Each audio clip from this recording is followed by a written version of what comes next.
Tudo que existe no universo conhecido é um ser. Uma rocha, água, uma nuvem é um ser bruto. Além dos seres brutos, o universo possui também os seres vivos. Os seres vivos são aqueles caracterizados pelo processo de nascer, crescer, reproduzir, envelhecer e morrer. Seres vivos são caracterizados processualmente. E os seres vivos é o objeto de estudo do 7º ano da disciplina Ciências Naturais. Os taxonomistas, cientistas que estudam aí a organização dos seres vivos, dividiram os mesmos em 5 grandes grupos, chamados de reinos. Assim temos o reino Monera, o reino protista ou proctoctista, o reino fungi, o reino plantae ou vegetal, o reino animalia, que é o reino animal. Reino Monera. O reino Monera é o que inclui os indivíduos mais simples conhecidos, são basicamente as bactérias formadas por uma única célula, uma célula que não tem núcleo, e por não ter núcleo é chamada de procarionte ou procariote, ou ainda alguns autores dizem procarioto. O indivíduo procarioto necessariamente tem que ser, ele é imperiosamente do reino Monera, onde todos estão. As bactérias são sempre procarióticas ou procarionte. Elas não possuem núcleo. Isso significa que seu material genético não está dentro do núcleo, está aí no citoplasma. Além das bactérias, o reino Monera também possui cianobactérias.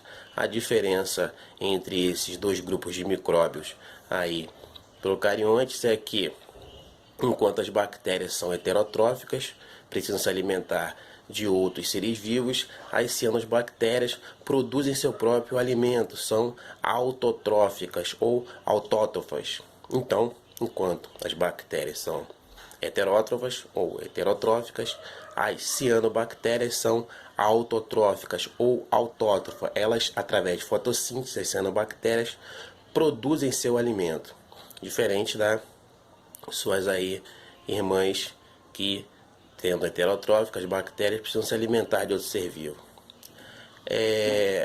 Temos também, como reino dos seres vivos, os protistas ou proctoctistas, que se dividem em 2 grandes grupos desse reino aí dos protistas. Os protozoários, que são micróbios também unicelulares como as bactérias, formados por uma única célula, sendo que uma célula mais complexa é uma célula chamada de eucarionte ou eucariótica, porque possui núcleo que aí guarda o DNA, o material genético, aí a molécula que passa as características de pais para filhos. Além dos protozoários do reino protista, existem as algas. Aí nós já temos seres aí macroscópicos, que não são mais micróbios. Já temos uma complexidade maior aí na história natural com as algas. As algas são seres aquáticos que lembram muito vegetais terrestres, plantas terrestres. Inclusive, evolutivamente, são consideradas aí os seres que deram origem às plantas terrestres. Uma alga aí também realiza fotossíntese. Ela também realiza fotossíntese. É autotrófica, é autótrofa, produz seu próprio alimento através de fotossíntese, diferente desses micróbios aí protozoários. Um exemplo aí de protozoário do reino protista, nós temos a ameba. A ameba é um ser vivo aí formado por única célula, um ser disforme, um ser que habita lugares relativamente limpos. Essa ameba vive em busca aí de alimentos, que são pequenas partículas orgânicas. Como eu disse, um ser vivo heterotrófico precisa aí se alimentar de outro ser vivo, nem que sejam partículas desse. Então, além da ameba, temos também o paramécio, que é outro aí protozoário do micróbio, também formado por uma única célula de vida livre, pode ser encontrado numa poça de água de chuva. Mas também só dá para ver eles, os protozoários, com um microscópio. Nem pensar em ver a olho nu uma ameba, um paramécio, só com microscópio. As algas não, as algas já são grandes, já dá para ver a olho nu, tranquilo de ver, são grandonas, né? Algumas parecem até uma hortaliça, uma alface, entendeu? E os protozoários não. Além da ameba com protozoário, do paramécio de vida livre, nós temos aí protozoários parasitas que causam doenças no homem. Causa doença no homem. A leishmaniose, por exemplo, conhecida como úlcera de Bauru, que dá uma ferida aí na pessoa e se não tiver um tratamento específico, não cicatriza, é produzido por um protozoário, um micróbio aí do reino protista, tipo aí o paramécio, tipo a ameba. Esse micróbio ele fica ali na ferida se reproduzindo e ela não fecha. Não tem jeito, você tem que ter um tratamento especial. Aqui no Brasil a leishmaniose é tratada pela Fiocruz. Lá é que eles aí conseguem deter o avanço do parasita. Então, enquanto nós temos protozoários tipo ameba, paramécio de vida livre, nós temos parasitas também, tipo o da leishmaniose, da úlcera de Bauru. Temos também o Trypanosoma cruzi, que é um parasita também protozoário aí, micróbio do reino protista, também terrível, porque ele habita ele tem como vetor o percevejo, conhecido como barbeiro, que tem esse nome porque costuma picar a pessoa na região da barba. Aí a pessoa vai, coça a picada e mistura as fezes dele com a abertura produzida pela incisão do inseto, visto que ele tem aí o costume de, ao mesmo tempo que se alimenta, pica, defecar, produzir fezes. Então a pessoa vai lá, coça a picada, mistura a fezes onde está o parasita aí, Trypanosoma cruzi, e infelizmente esse micróbio aí destrutivo ganha a corrente sanguínea da pessoa. E onde ele vai se alojar? No miocárdio, tecido do coração, é onde ele se reproduz. Por isso que a pessoa aí fica com o coração grande. A doença que o Trypanosoma cruzi proporciona no ser humano, tendo como vetor transmissor o percevejo barbeiro, é a doença de Chagas. E a doença de Chagas, ela caracteriza-se pelo grande crescimento do coração. O coração fica grandão, ele não consegue aí mais trabalhar como deveria e a pessoa acaba vindo a falecer por insuficiência aí cardíaca, né? A doença muito séria. Bom, as algas já, como falei, já são diferentes, não são óbvio de vida livre, são indivíduos que lembram os vegetais, lembram os plantais, mesmo porque elas costumam estar plantadas. Plantada, fixa ali, estática, parada, entendeu? Diferente desses dois protozoários, né? Existe a alga verde, a alga marrom, e existe o mar de sargaço aí, que é um mar impregnado de alga. Existe o fitoplâncton, que é uma alga microscópica que vaga nos oceanos, na superfície dos oceanos, é base alimentar de grandes animais como baleias e muitos outros seres marinhos herbívoros. E esse fitoplâncton ele produz muito oxigênio. Cientistas já até viraram a chave, porque antigamente se dizia que a Amazonas é o pulmão do mundo, era na Amazonas seria na Amazonas que o globo era aí oxigenado pela fotossíntese. Afinal de contas, a Amazônia tem muita árvore, muito indivíduo do ser plantae, do reino plantae, mas os cientistas já viraram a chave, já consideram atualmente que a produção maior de oxigênio do planeta é feita por esse fitoplâncton aí, essas algas microscópicas do reino protista que vagam pela superfície dos oceanos, já que não conseguem resistir às correntes, né? São muito pequenas, né? Apesar de não chegar a ser bem microscópico, alguns são bem grandinhos, mas grande parte também é microscópico. Outro reino que nós temos é o reino fungi. Quando se fala em reino fungi, devemos lembrar dos cogumelos. Aquele ser vivo que parece em passe de mágica, ele aparece no jardim. Na escola esses dias apareceu no no capim ali do estacionamento, apareceram, entendeu? Muitos cogumelos, como num passe de mágica. A diretora Adriana até ficou um pouco surpresa, porque de uma hora para outra eles apareceram grandões. Por que acontece isso? Os seres vivos do reino aí, reino fungi, são decompositores. Eles se alimentam de matéria em decomposição. Inclusive, eles fomentam esse processo junto com as bactérias lá na cadeia alimentar. Eles são os que vão aí desfazer a matéria orgânica, o resto dos seres vivos mortos, seus restos, ele vai desfazer em partículas menores ao mesmo tempo que se alimenta, e aí ele proporciona aí nutrientes para os seres vivos do reino plantae, para os vegetais, porque ele desfaz as partículas mais complexas,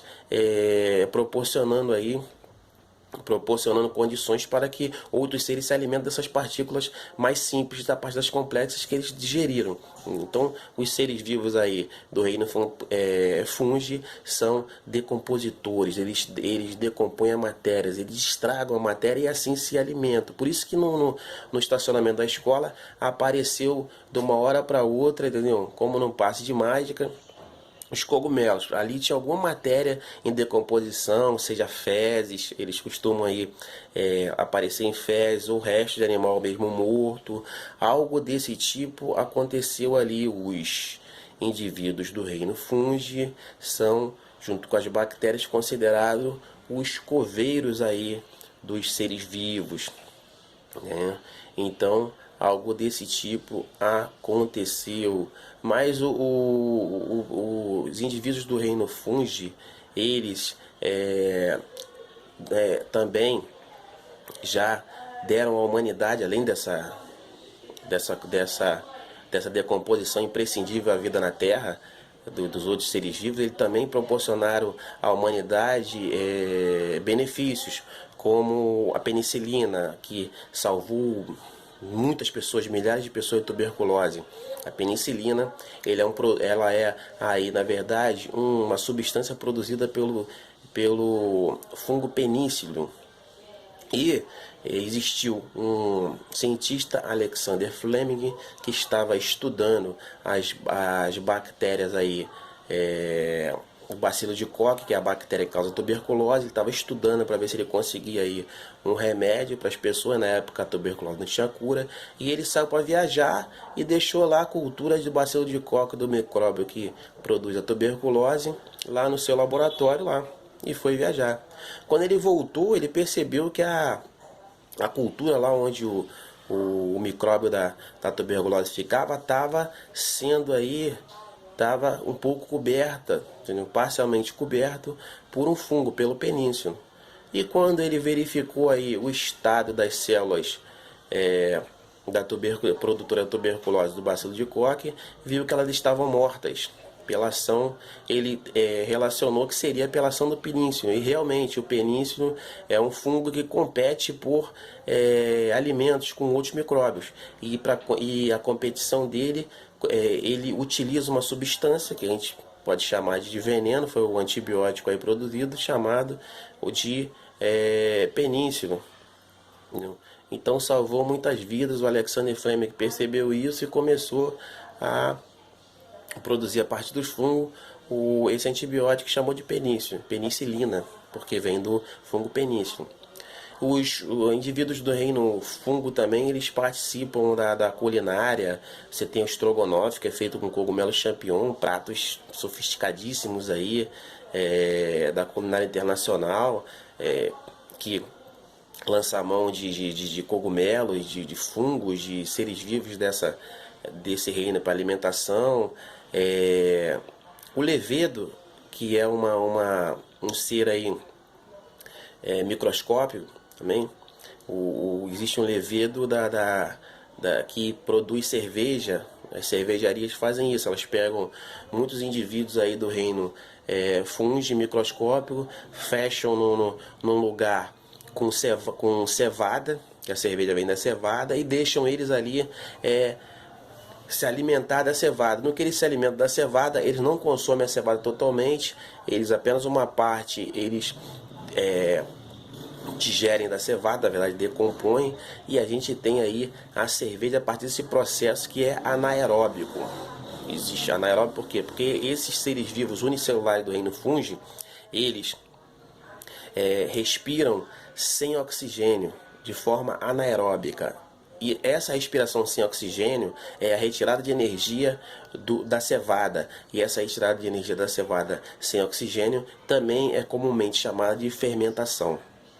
Então, por quê? Porque existem seres vivos do reino fungi grandes, como o exemplo do cogumelo, a orelha de pau, que a gente vê que já são visíveis ao olho nu, são bem grandinhos. E existem aí, como eu já falei, aí, seres vivos do reino aí fungi microscópicos que a gente não consegue ver sem o auxílio do microscópio. Inclusive tem um fermento que se compra no supermercado, fermento vivo, que são seres vivos do reino aí fungi.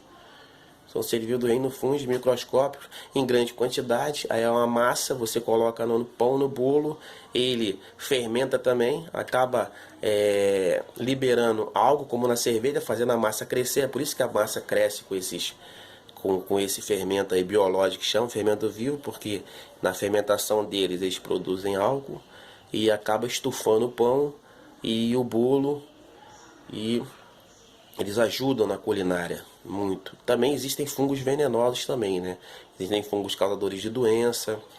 Você tem aí a clamídia, entendeu? Causa doença. Você tem as micoses também. Por que micose que chama? Micose de pé, micose de unha em geral. Micose dá até no couro cabeludo, né? Inclusive deixando a pessoa aí sem cabelo. Micose porque a parte das ciências naturais que estuda os fungos é chamada de micologia. Então, micose é a doença produzida por fungos. Lembrando, mais uma vez, que os fungos são todos heterotróficos. Eles não tem nenhum indivíduo do reino fungi que seja autotrófico. Tá? Eles precisam se alimentar de outro ser vivo, e a alimentação deles é o que nós conhecemos como decomposição. Começa a estragar. Geralmente pode ser ação de fungos ou de bactéria, ou de ambos, né? Bem, o próximo reino que nós temos é o reino aí Plantae, que você tem as briófitas, são aqueles musgos, aquela plantinha chamada de lodo que dá em lugar úmido ou molhado, encharcado, briófitas. Você tem as pteridófitas, que já são plantas maiores, tipo a taboa, tem muito aí em Santa Cruz taboa, em Sepetiba taboa é uma pteridófita. A samambaia é um grande exemplo aí de pteridófita, de uma planta grandinha, mas que não dá fruto, não dá flor, não dá fruto. A cavalinha também é um exemplo de pteridófita, não se encontra fruto nem flor. Você não acha flor nem fruto numa samambaia. Por quê? Porque ela é uma pteridófita. E depois nós temos aí as gimnospermas. As gimnospermas já são aí as plantas que já tem aí algo de flor, já produzem flor, e também produzem semente, não produzem ainda frutos. O exemplo é o pinheiro. O pinheiro é um exemplo de gimnosperma. Ele tem uma flor, ele tem aí uma semente, mas ele não tem fruto, ou seja, a sua semente ela é nua. Por isso o nome gimnosperma. Gimnosperma aí, ele se refere a uma planta aí que não vai aí produzir fruto, só semente. A partir de uma flor ela também produz flor. E esses indivíduos do reino Plantae aí, a briófita, a pteridófila, gimnosperma, a angiosperma, que já produz fruto já, além de flor e semente, exemplo da mangueira, a jaqueira, uva, morango, todos são aí, abobreira, todos são aí angiospermas. Esse tipo de planta, uma divisão do reino Plantae. Todos eles são autotróficos, né, gente? Não tem nenhum deles que seja heterotrófico, se alimente ou ser vivo, não. Eles aí se produzem seu próprio alimento através da boa e velha fotossíntese. Pega lá a luz do sol, água e gás carbônico e transforma em açúcar e oxigênio. Eles também são importantíssimos, os seres vivos do reino plantae, no sentido de que eles abastecem a atmosfera de oxigênio, no qual nós dependemos para viver, né? Para respirar, né? E também produzem a nossa açúcar.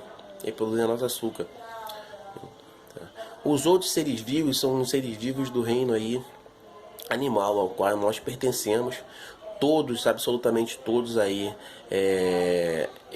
heterotróficos, se alimentando de outros seres vivos ou parte desses, entendeu? Nós temos aí os seres vivos são lembrados por se movimentarem, por possuírem visão, audição, olfato, mas a verdade é que esse reino ele é mais amplo, nem todo ser vivo tem aí essas características que nós possuímos. Quando a gente fala em ser vivo, a gente lembra de um leão, de um gato, de um cachorro, de nós mesmos, seres vivos do reino animal, né, animalia, né? Mas não é assim. Por exemplo, uma esponja marinha, que consiste em um animal, ela é considerada um animal, está no reino animalia, e ela parece um jarro lá fixo no assoalho marinho lá. Ela é um amontoado de células filtradoras, chamado de coanócito, fica ali parada esperando a água passar por ela e ela vai retendo aí partículas orgânicas que sempre tem ali na água. Um tubarão devorou um peixe, mas sempre cai um pedacinho, um microscópio, ela vai se alimenta assim. Ela é um animal, você não se acha olhos nela, nem membros, nem nariz, ela não cheira, ela não vê, ela não ouve, ela não se alimenta triturando o alimento como, por exemplo, nós seres humanos. Nós temos também como animal a água-viva. A água-viva é um animal, também ela não vê também. Ela não percebe o ambiente de outra forma. Na água-viva a gente já começa a ter sistema nervoso. A esponja marinha do filo porífero é um animal, nem sistema nervoso tem. Na água-viva você já se começa a ter medusa, né? Medusa, água-viva. Caravelas se começa a ter um sistema nervoso, tanto é que elas são caçadoras, são aí carnívoras. Então nós temos também os insetos como seres vivos do reino animal, a minhoca, os vermes. O reino animal ele é muito amplo e nós devemos aí abrir nosso entendimento para não achar que apenas uma girafa ou um elefante é um animal. Não. Temos que colocar nesse grupo os insetos, temos que colocar os moluscos. O molusco é mais tranquilo de colocar, todo mundo concorda aí que um polvo, por exemplo, é um animal, não tem muita diferença não. Mas como eu já disse, um ser vivo estático como a esponja, que parece uma rocha, lembra uma planta também, por ficar lá paradona, estática. Aí há queixas de colocar ser vivo desse tipo no reino animal, mas o fato é que eles pertencem sim a esse reino. Os seres vivos do reino animal são todos aí policelulares, não tem nenhum unicelular, nenhum micróbio. Não tem nenhum micróbio. Micróbio a gente micróbio que eu digo é ser vivo que não pode ser visto a olho nu, só com microscópio. Micróbio só no reino Monera, protista e fungi. Reino plantae não tem micróbio e o reino animalia também não tem micróbio. Todos são seres grandes, todos são seres visíveis a olho nu. E os animais aí muito diversificados, né? Você tem os peixes, os anfíbios, os répteis, as aves e os mamíferos. São os grandes grupos divisores do reino aí animal ou animalia. Peixes, você tem os peixes, você tem anfíbios, répteis, aves e mamíferos. Isso só no grupo dos vertebrados, nos grupos dos que possuem vértebra. Possui uma estrutura central aí contínua no seu dorso. A gente chama aqui vulgarmente, as pessoas chamam de espinha, na verdade coluna vertebral. Então são os vertebrados, esses possuem coluna vertebral. Os peixes, os anfíbios, os répteis, as aves e os mamíferos. Ainda tem os invertebrados. Os invertebrados aí entra a esponja que eu falei, a medusa, entre os vermes. Os insetos são invertebrados, os artrópodes, insetos. Insetos está dentro do grande grupo dos artrópodes. Tem os insetos, os crustáceos, os aracnídeos e os miriápodes. Nesse grande grupo estão todos aí invertebrados, não possuem coluna vertebral. O inseto ele não tem uma coluna vertebral, ele tem uma estrutura aí, uma estrutura externa que o mantém íntegro, que o estrutura. Os aracnídeos também, mesma coisa, crustáceo, mesma coisa, tem uma carapaça, né, que vai formar o corpo, não tem nada interno estruturando o corpo. Os miriápodes, pelo de cobra, por exemplo, lacraia é um miriápode, está no grupo dos artrópodes, não é um inseto, é um miriápode, é um indivíduo que tem muitos pares de pata. Uma lacraia, ela também não tem, ela também é invertebrada, ela não tem aí coluna vertebral. O que suporta o corpo dela é uma estrutura externa, geralmente é de quitina. Quitina é um tipo de açúcar, nem todo açúcar é palatável, é de comer. Existem açúcares estruturantes no reino dos seres vivos. A celulose é aí o tipo de açúcar que estrutura o corpo dos indivíduos do reino plantae. A quitina é um tipo de açúcar que estrutura o corpo dos crustáceos e quiçá dos artrópodes em geral, porque o crustáceo também, um camarão, uma lagosta, um siri, um caranguejo, também pertence ao grande grupo dos artrópodes, no qual está inseridos os insetos.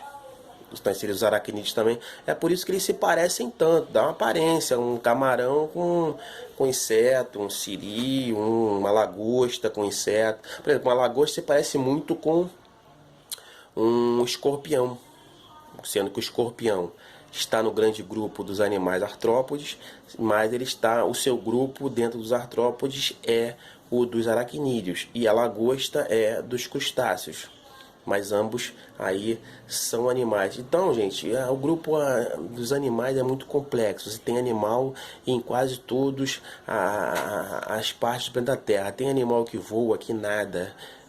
Tem animal que corre, tem animal que é estático. O grupo dos animais é realmente aí a evolução, né? Ela conseguiu chegar numa complexidade imensa, né? Em muitas possibilidades de existir. E se existe, é um ser vivo.